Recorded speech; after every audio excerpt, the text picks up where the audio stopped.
우리 인사하는 시간 갖도록 합니다. 할렐루야 샬롬 하고 우리 인사합니다. 할렐루야 샬롬 샬롬 샬롬 샬롬 샬롬 샬롬.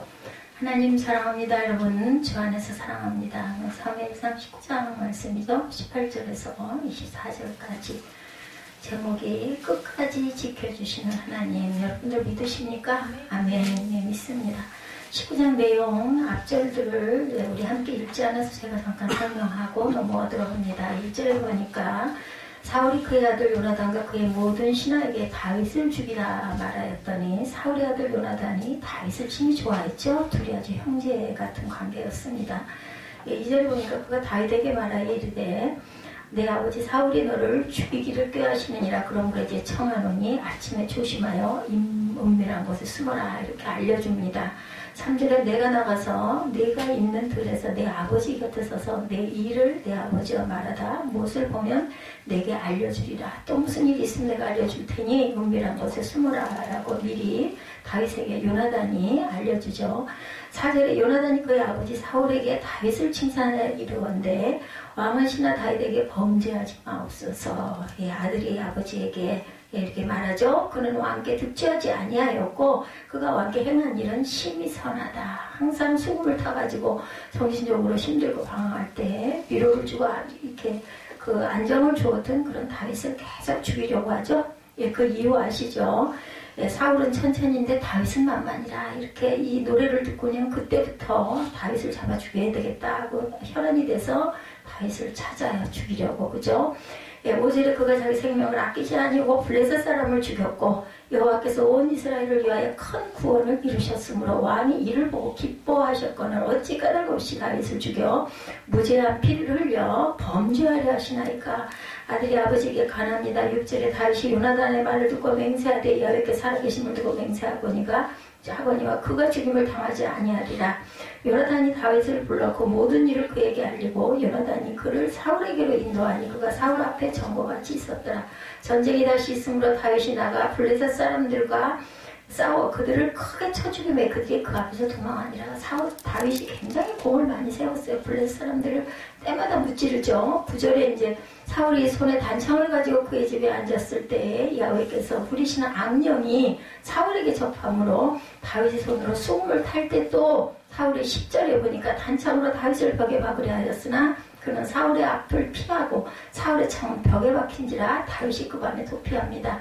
안 죽이겠다 그래서 돌아와가지고 수금을 타는데 또 단창을 던져서 그죠? 그걸 피해 도망을 가죠. 11절에 사울이 전령들이 다윗의 집에 보내어 그를 지키다 아침에 그를 죽이게 하려 한지라. 다윗이 이 아내 미갈이 다윗에게 말해줘. 또 아내가 미갈이 누구예요? 사울의 저 딸이죠.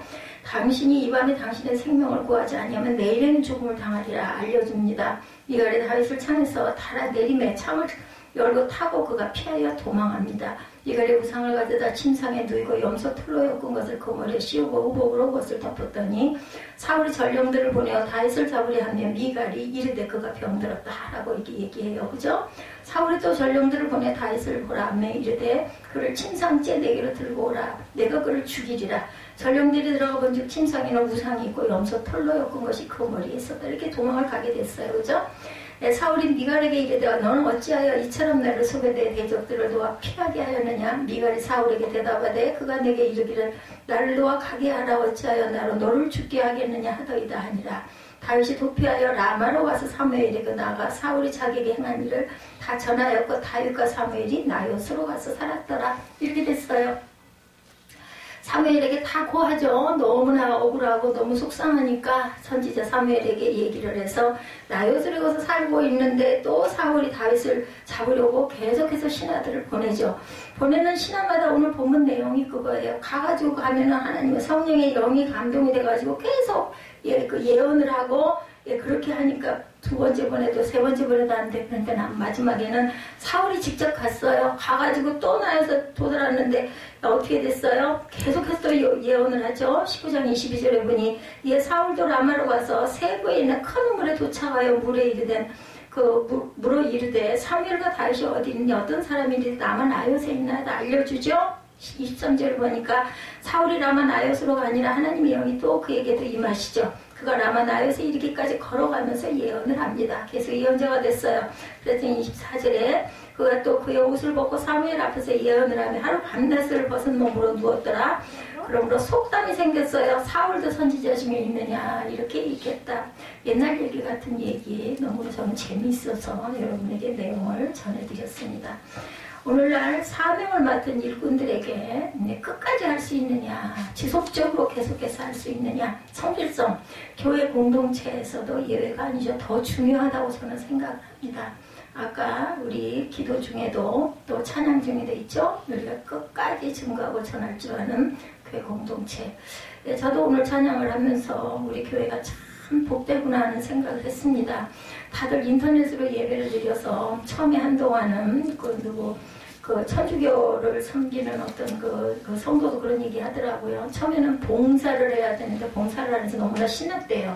코로나 때문에 봉사 그만해라 그래서 너무 신났는데 그게 한동안 지속이 돼가지고 1년여가 돼가다 보니까 요즘에는 이제 크리스마스 성탄절도 다가오는데 성탄절 행사 하나도 못한다고 그러더라고요. 그 성당에서는.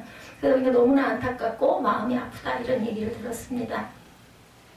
모두 다들 위성 예배 드리고 교회를 가고 싶어도 못 가고 아이고 잘됐다 하는 사람도 있겠지만 하도 오랫동안 안 가다 보니까 성전이 그리울 수도 있는데 저희는 소수의 인원들이다 보니까 항상 교회 나와서 예배를 우리 교회에 나와서 우리 교회라는 건 사실은 없죠. 다 예수 그리스도가 주인이십니다. 하나님의 교회입니다. 그런데 어찌됐든 우리가 섬기는 교회에 나와서 함께 이렇게 찬양하고 예배할 수 있는 게 참 복되고 감사하구나 이런 마음이 저도 들었는데 오늘 그 대표 기도하시는 그 윤정 집사님의 같은 말씀을 전하되게 영은 하나입니다.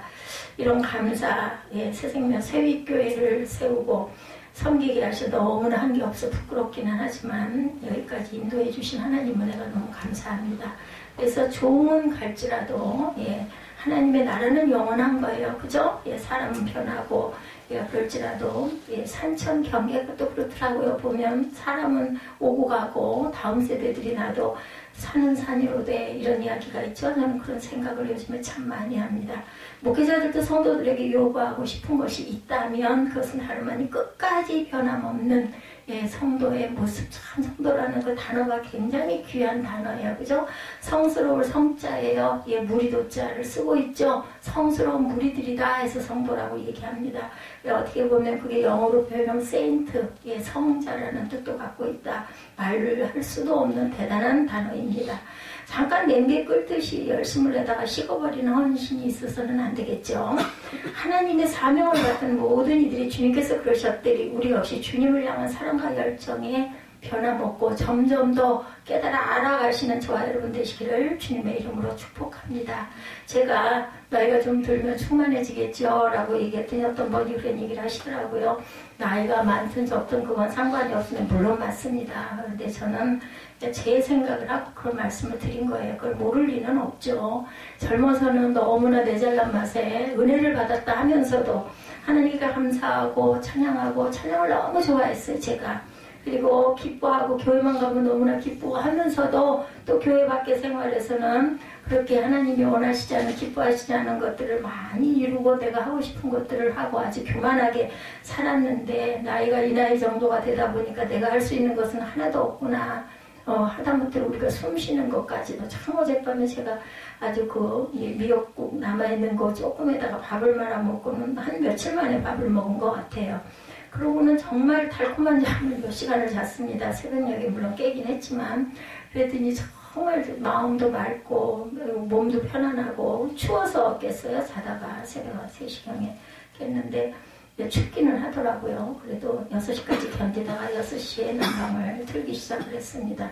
이렇게 우리가 참 먹는 게 상당히 중요해요. 여러분들 잘 드시기 바랍니다. 꼭 진수성찬 아니어도요. 그냥 한 가지 국에다가 따끈한 밥 말아서 먹는 거 굉장히 좋습니다. 하나님께서 다윗을 이렇게 변함없이 사랑하셨어요. 그죠? 어릴 때부터 다윗은 정말 하나님의 인도하심이 아니고는 지탱할 수 없는 삶을 살았기 때문이에요. 다윗이 정말 양치는 그 목자의 노릇을 하죠. 집안에서도 막내로 태어나가지고 거친 마지막 일들은 다 다윗이 감당을 하고 그 많은 형제들 예, 아들이 8이죠. 예, 그 속에 그렇게 자랐어요. 그런데 그것이 없었다면, 그 생활이 없었다면 양을 지키고 양을 사랑하는 마음, 제가 또 똑같은 말씀 또 드리지만 어찌됐든 예, 그 사자의 입에 들어가는 양 새끼를 팔로 움켜내는 저는 그 영상이 아주 늘 떠오릅니다. 자기 손목이 잘려서 죽을 수도 있는데도 불구하고 그 양을 사랑하는 것도 얼마나 번개 같겠어요. 벌린 입에다가 입을 벌렸을 때 팔을 집어넣어가지고 새끼 양을 끄집어내는 그런 그 놀라운 그런 그 힘, 순발력, 그 용기, 그게 또 이렇게 블레셋과의 전쟁에서 계속 이겨서 다윗은 만만이라는 그 말 때문에 또 이렇게 쫓김을 받긴 하지만 어찌됐든 간에 하나님께서 사랑하신 거죠. 다윗이 이긴 게 아니라 하나님께서 이기게 해주신 것입니다. 어릴 때부터 다윗은 정말 하나님의 인도하심이 아니고는 지탱할 수 없는 삶이었고, 어려서 제가 여호와는 나의 목자시니 이 시편 23편 말씀과 찬송을 참 좋아했어요. 그러면 늘 연상되는 게 뭐냐면요, 푸른 풀밭에 누워가지고 하늘, 파란 하늘 쳐다보면서 아주 기뻐하면서 시를 읽거나 찬송하거나 그런 모습만 저는 항상 연상을 했습니다. 어린 나이 때. 근데 요 근래 이제 시편 23편을 이렇게 암송을 하거나 할 때 늘 감동으로 오는 거는, 그 상황에도 이런 시편 23편 같은 시편을 만들어서 곡조를 붙여서 찬양을 할 수 있던 이 굉장한 예술성을 가진 사람의 다윗이 그러면서도 또 어떻게 그렇게 전쟁에 능할 수가 있을까? 능한 사람은 사실은 이런 그 장군이나 이런 쪽으로는 조금 그죠? 부족할 것 같은데 모든 면에 정말 뛰어났던 다윗, 하나님이 함께 하심으로였구나. 그리고 젊어서는 다윗 하면 막 대단했는데 이제 제가 나이가 이만큼 들고 성경을 늘 들여다보다 보니까 하나님이 이렇게 함께 하심으로인 거지 이게 다윗의 힘은 아니었지, 이런 마음. 단 하나는 있죠. 하나님을 정말 끝까지 사랑했던 다윗, 그죠? 자기의 것은 모두 다 하나님께 드리죠. 전리품을 받아도 싸움에서 이겨도 항상 하나님께 다 갖다 드렸던 그런 다윗의 마음, 그 마음을 하나님이 보셨죠. 양떼를 지키기 위해서 수많은 짐승떼와 목숨을 건 싸움을 하면서 산 모험적인 삶, 그런 삶이 다윗에게 있었기 때문에 그렇게 그죠? 이스라엘 전역을 가장 넓은 땅을 갖게 되죠. 다윗이 모든 땅들을 전부 다 통치하고 그리고 차지하고 이렇게 했을 때 그때가 가장 최전성기였습니다. 그러한 삶은 때로는 가족들로부터 인정받는 일에서 열애가 되는 아쉬움들이 있죠. 수많은 짐승떼와 이렇게 싸우고 이렇게 살아갈 때, 그죠? 하나님께서 이세의 가정에서 당신의 종을 선택하라고 하신 말씀에 순종해서 사무엘이 방문했을 때도 가족들은 막내 아들 다윗은 제외시켜놨었죠. 그렇지만 하나님께서는 말째인 다윗을 기억하고 계셨어요. 푸른 초장 풀밭에 누워서 하나님을 찬양하고 하나님을 의지하고 어떤 상황에서도 하나님께 기도하며 도움을 요청했던 다윗의 모습을 어린 날부터 하나님께서는 바라보셨다라는 거죠. 하나님께서는 말째인 다윗을 늘 기억하셨고, 우리가 자기가 봉사해야 할 자리가 거칠고 주목받지 못하는 곳에 있었지만 다윗은 성실하게 그 자리를 지킬 줄 알았다. 우리가 헌신과 봉사, 어떤 자리는 편하고 그죠? 좀 뭔가 막 드러내고 사람들이 오하고 들여다보는 자리는 대단히 명예스러운 것 같고, 예를 들면 주차 같은 거 이런 거 지휘하고 봉사하시는 분들은 아이고 저런 주차 추운데 저 짓을 왜 할 짓이었는데 알고 보니 다 그래서 사장님들 회장님들이었다, 이런 얘기 제가 한 적 실제로 또 그렇고요. 장로님들이 그렇게 대개는 주차 관리를 하시죠. 교회 가면 주일날 한번 딱 사장 높은 회장 자리에 계신 분들이 다 고개 숙여가며 주차 봉사를 하십니다. 요거는 그것을 하나님께서 함께 하심을 다윗은 늘 확신을 했던 거죠. 여호와는 나를 돕는 자시라 시편 54편 5절에 이렇게 말씀하시죠. 그리고 오늘 27편에도 그런 말씀이 있죠. 내가 산 자들의 땅에서 야훼의 선하심을 보게 될 줄 확실히 믿었도다. 그랬더니 너는 야훼를 기다려라. 강하고 담대하며 야훼를 기다릴지어다. 여러분들 마음에 두려움이 있을 때, 불안이 있을 때는 사단이니까 내쫓으시기 바랍니다. 하나님께서는 우리에게 늘 강하고 담대하라 말씀하시죠. 베드로전서에도 말씀합니다. 하나님께서는 지나치지 않으시고 기억하고 계심을 우리가 확신합니다. 그냥 놔두고 지나치시는 하나님이 아니다. 결국 하나님께서 사무엘을 통해서 거친 들에서 아무에게도 주목받지 못하는 일을 하고 있던 다윗을 불러내시죠. 제목이다 생각을 한 거예요. 그에게 나라의 장래와 운명을 맡기는 큰 사명을 다윗에게 하나님께서 주십니다. 하나님께서는 다윗이 공경에 처했을 때 함께했던 목동을 통하여 주의 종 사무엘을 만나게 하셨고 블레셋 군대의 골리앗이 국가를 침략하여 하나님의 영광을 짓밟는 어처구니 없는 경우를 당했을 때도 마음속에 담대함을 주셔서 하나님을 향한 절대적인 신앙 고백으로 골리앗을 향해 달려나가게 하죠. 다윗을. 때로는 친구 요나단을 통해서 사람을 통해서 하나님께서 역사하신다라는 건 저와 여러분들 잘 아십니다. 어떤 상황에도 교회를 혼자 운영하고 갈 수는 없어요. 유지하고 갈 수는. 옆에 이렇게 돕는 분들이 어찌 보면 더 큰 일들을 감당하시죠. 계시기 때문에 교회가 유지가 되고 서서 갈 수가 있습니다. 그런 다윗의 오늘 본문은 하나님의 강권적인 손길을 통해서 당신을 시험하는 종 다윗을 어떻게 구원하셨는가 제가 그 내용은 다 말씀을 드려서 아셨을 겁니다. 이제는 더 이상 어떤 방법으로도 다윗을 해칠 수 없다고 생각한 사울왕이 강력한 군대를 동원해서 다윗이 거쳐가고 있는 도시를 완전히 포위하는데 그를 사로잡을 계획을 세우죠. 아내의 도움으로 사무엘의 고향 라마에 귀신에 있던 다윗은 사무엘에게 나아가 사울이 나에게 행한 일을 그냥 어떻게 보면 고백이에요. 하나님께 우리 속상하고 아플 때 어떻게 해요? 기도하지 않아요? 이런 기도처럼 사무엘에게 모든 걸 고하죠. 여기서 고하였다 하는 말은 자신의 삶의 모든 문제들의 상담을 받은 그 심정으로 주의 종 사무엘에게 알렸다라는 것을 의미하죠. 우리가 공공에 처할 때 어려운 일에 직면했을 때 누군가에게 이야기하고 싶은 부분들 있죠. 그러니까 늘 그래서 뭐 멘토와 멘티 관계가 꼭 아니라 하더라도 우리가 모여 앉으면 세상에 이러이러한 일이 이렇게 있었어 하면 또 상대방은 그걸 잘 듣고 위로해주고 여러분들 먼저 위로해 주시기 바랍니다. 그걸 판단을 하시지 말고 좀 편을 좀 들어줬으면 좋겠고 너무나 마음이 아파가지고 얘기하는 데에다가 대놓고 막 판단을 하고 이건 이래서 그랬고 저건 저래서 그랬고 하나도 도움이 안 돼요. 첫째로는 아이고 마음이 아프셨겠어요 하고 위로해 주시고 좀 이렇게 가라앉혀 준 다음에 어쩌면 이러이러한 마음도 있지 않았을까요? 이렇게 우리 이해하십시다. 이렇게 했을 때 치유가 되죠.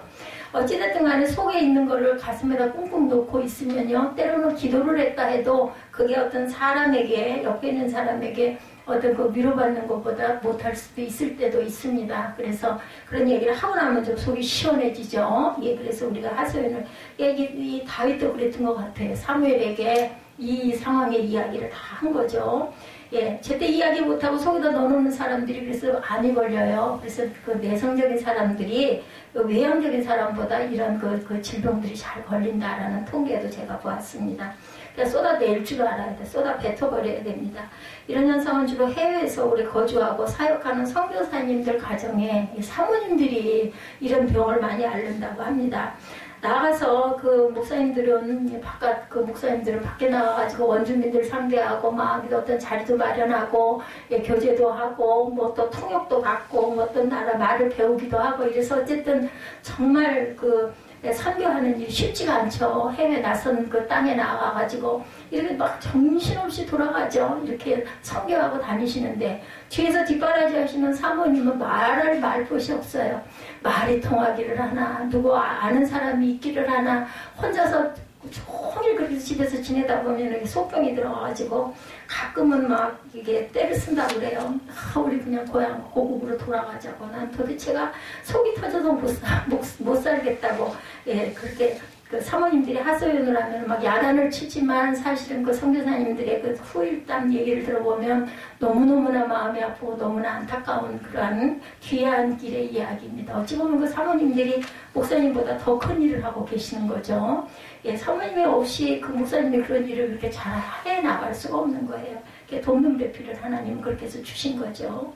예, 이렇게 얘기한다고 그래요. 기도하고 성경 읽으며 견뎌볼게요. 그리고 또 한 2주일쯤 지나면 또 우리 고국으로 가면 어때요? 또 얘기를 그렇게 반복을 한다고 합니다. 오늘 본문에 다윗은 이제 마지막으로 위로받을 수 있다고 생각한 곳이 바로 라마였었어요. 거기는 사무엘의 고향이었고 사무엘이 그곳에 있었기 때문에 거기를 찾아간 거죠. 거기서 자기가 사울왕에게 헌신적으로 일했고 목숨 걸고 블레셋과의 전쟁에서 골리앗에게 나아갔었고 자기의 그 담대한 믿음의 고백과 결단으로 이스라엘 군대가 승리도 하게 되었고 그러나 돌아올 때 여인들이 그 만만히요 천천히요 이 노래를 지어 부르는 것 때문에 왕에게 미움을 받기 시작을 했다. 예, 왕의 악신이 들렸을 때 비파로 수금으로 음악 치료로 헌신을 했는데도 불구하고 왕은 오히려 자기를 단창으로 3번이나 죽이려고 했다. 근데 또 그것도 피한 것도 좀 신기하지 않아요? 먼 거리도 아니었을 텐데. 이제 집에 피난했지만 군대를 집에까지 보내서 잠자는 자기를 침상에서 죽이려고까지 했다. 제가 아까 읽어드린 내용 안에 다 있죠? 이제는 더 이상 견딜 수 없어서 당신에게 왔어. 사무엘 당신에게 왔어. 하고 이제 하소연을 합니다. 그런 이야기를 아마 했을 것이고 그 이야기들을 누구에게도 할 수가 없었는데 다윗은 사무엘 주의종을 만나서 그 이야기를 다 하는 거예요. 예, 상담이라고 하는 것은 자기 이야기를 내어놓는 거죠. 그걸 딱 한쪽을 가려놓고 어떤 쪽만 얘기를 하면 안 돼요. 상담은 다 털어놔야 돼, 내용을. 그래서 훤히 알게 해야 됩니다. 그리고 상담자의 가장 중요한 것은 들어주는 것. 그죠? 이것을 우리는 다른 말로 멘토와 멘토링이다 이렇게 얘기를 하기도 하죠. 전문 상담사인 경우에는 생명의 전화 상담 훈련을 받은 분들이 군 멘토 선교회라는 선교 그 회로 사역을 하는 그런 이야기들을 들어보면 전화로 시민의 어려움을 들어주는 건데 밤새도록 8시간 상담을 하다 보면은 예, 1시간씩 전화기를 들고 있어야 할 때가 뭐 1시간만 들고 있겠어요? 2시간 들고 있을 때도 많죠. 전화할 때는 모르는데요. 끝나고 나면은 팔이 내려오지를 않는데요. 하도 계속 이렇게 들고 있어가지고 예, 팔이 굳어지고 얼마나 팔이 아픈지 모른다고 합니다. 1시간 통화하는데 거의 50분 이상은 그 상대방의 이야기를 들어줘야 그 듣는 훈련한다고 그러더라고요. 상담 그 자격증을 따는 그 훈련에도 보면 2시간 정도 남의 말을 그냥 딱 경청해서 그냥 하거나 말거나 내가 딴 생각하는 게 아니라 들어줄 줄 알고 적당히 아이고 그러셨군요. 아이고 얼마나 힘드셨어요. 이런 이야기 반복을 해야 되는 거죠. 얼마나 힘들겠어요.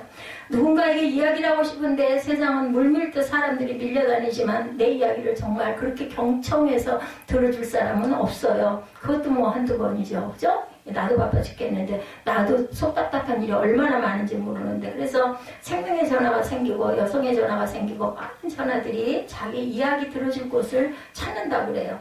다윗에게 있어서 사무엘은 이런 군 멘토였었다는 거죠. 들어줄 수 있는 좋은 상담자였습니다. 교회에서 이런 멘토의 역할을 하는 분들이 권사님들, 연세가 지긋하는 권사님들이 또 이런 사역을 많이 감당하십니다. 다윗에게는 사무엘이라는 멘토가 있었어요. 자기의 모든 어려운 일을 어느 누구에게도 할 수 없는 이야기를 그래서 이게 고액본을 보문이 사무엘이 다윗의 이야기를 듣고 우리 고향으로 떠나 이웃 동네로 가자. 라마 나요시라고 하는 동네로 자리를 옮긴 거예요. 거기를 알고 찾아올 것 같으니 일단 다윗에게 안정을 주고 그리고 다윗과 함께 있으면서 다윗을 위로합니다. 신앙적으로는 영적인 군 멘토가 우리에게 많이 필요해요. 그죠? 예, 저도 멘토가 계셨었어요. 직접 뵐 수는 없었지만 19절에 우리는 새로운 모습을 볼 수 있습니다. 혹이 사울에게 구하여 다윗이 라마 나요시에 있더이다. 19절에서 21절에서 22절에서 계속해서 혹이 이렇게 표현이 되어 있습니다. 어떤 사람이라는 거죠. 누군가가 이 얘기예요. 우리말로 하면 아마도 사울왕이 다윗이 숨어있는 것을 내게 알려주면 뭐 현상금, 보상금, 뭐 상을 주겠다 뭐 이랬겠죠. 뭐 방이 붙었던 거예요. 쉬운 얘기로 우리나라 풍습으로 보면 어떤 사람이 사울에게 고자질을 하죠. 다윗이 라마 나요시에 있더이다. 우리의 주변의 문제는 이런 사람들, 이간질하는 사람들이 문제죠. 고자질하는 사람들이 어디나 어느 단체나 꼭 있습니다. 성경에 보면 똑같이 다윗이 사울에게 구하였고 어떤 사람이 사울에게 구합니다. 우리 한글로는 똑같이 구한 것이지만 내용은 전혀 다르고 동기도 또한 다릅니다. 예, 전자의 다윗이 사무엘에게 구한 것은 자신의 모든 삶을 내어놓고 상담을 원하는 피상담자의 모습. 예, 후자에 구하였다는 것은 어떤 이익을 위해서 어떤 다른 사람의 고통과 실족을 위해서 하는 행위. 절대로 옳은 게 아니죠. 우리 가운데 있어서는 안 될 문제. 이런 사람들이 반드시 있습니다. 이것을 잘 구별하지 못하는 사람들이 또한 있죠. 오늘 사울에게는 불행하게도 자신에게 다윗의 위치를 알려주고 고자질하는 사람들 뿐이었던 거예요. 문제는. 이 사람이 저 사람이 사울에게 정보를 알려주지만 그렇게 긍정적인 측근들이 아니었고 하나님께서 그런 정보를 사울이 가질 때마다 군대를 라마 나요시로 보냈지만 놀랍게도 선지자와 선지자의 생도들과 더불어 도착만 하면 군사들도 예언을 하고 그들이 입신의 경지에 이르는 거예요. 영의 도취가 돼가지고 도착만 하면 은혜로운 지도에 같이 참석해서 처음에는 붙잡으러 왔던 사람이 그만 감동이 돼가지고 예, 집회만 끝나면 그 앞에 앉아있는 다윗을 잡아가리라 이런 생각까지였던 것이 말씀을 듣고 함께하는 그 은혜의 자리에 참여하면서 군사들조차 은혜를 받은 사건이 오늘 본문입니다. 그리고 돌아갈 때는 할렐루야 은혜 받았습니다 하고 고개 숙이고 돌아가는 역사가 계속 일어납니다. 사울이 또 다른 사람의 정보를 얻고 군대를 보내고 3번씩이나 그랬지만 은혜 받고 돌아갈 때는 할렐루야 은혜 받고 돌아갑니다. 예, 결국 사울왕은 자신이 직접 가야겠다 생각을 하죠. 아무리 보내도 안 되는구나. 그렇지만 사울왕도 라마나요에 와서 사무엘의 공동체에 참여하고 나서 오늘 본문 말씀을 보면 하나님의 신이 사울에게도 임하시니 그가 라마나요에 이르기까지 행하며 예언을 하고 옷을 벗고 예언을 하며 종일 종야에 벌거벗은 몸으로 누웠더라. 종일 종야면 뭐 낮밤으로 온 하루를 벌거벗고 누워가지고 계속해서 예언을 했다. 이런 거죠. 사울왕과 하나님의 종 사무엘 앞에서는 어쩔 수가 없었던 것.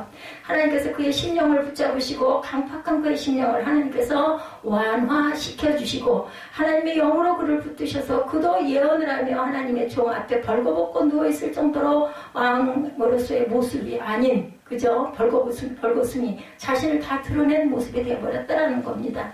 오늘 우리는 여기까지 하나님께서 인도하시는 모습을 보면서 이런 결론에 이를 수가 있습니다.